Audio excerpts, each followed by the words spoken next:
3 plus 2 root 5 কি হয় এটা অপৰিমেয় সংখ্যা ওকে তো আমি আনসাৰটো কৰিম ধৰি ললো 3 প্লাস 2 ৰুট 5 এটা পৰিমেয় সংখ্যা তেতিয়াহ'লে পৰিমেয় সংখ্যা হ'লে কি হ'ব root 5 equal to p by q তো p and q হ'ব সহমৌলিক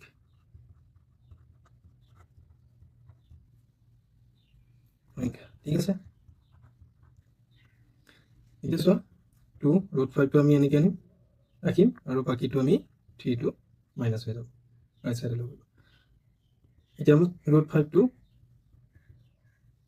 এক লগত মানে ইফালে ৰাখিম বাকি 2 টো ইফালে লৈ যাম তেতিয়াহ'লে কি হ'ব চোৱা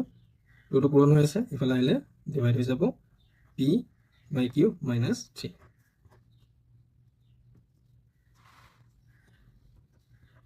ৰুট 5 q এলসিএম ললো মানে লসাগু ললো ইয়াতো 1 আছে 1 আৰু q লসাগু q তো p minus 3 q root 5 2 into q 2 into হৈ যাব p মাইনাছ 3 q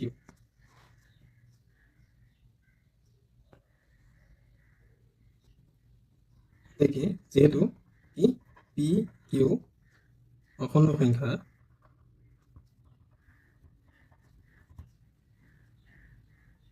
এটাকে p মাইনাছ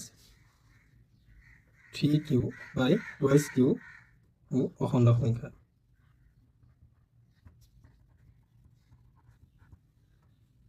কিন্তু কি আছে চোৱা ৰুট 5 টো কি হয় আমি প্ৰমাণ কৰিছিলো ন ৰুট 5 টো কি এটা পৰিমেয় সংখ্যা কিন্তু ৰুট 5 অপৰিমেয় সংখ্যা যেহেতু ৰুট 5 অপৰিমেয় সংখ্যা তেতিয়াহ'লে এই সত্য কি কৰিব বিৰোধ কৰে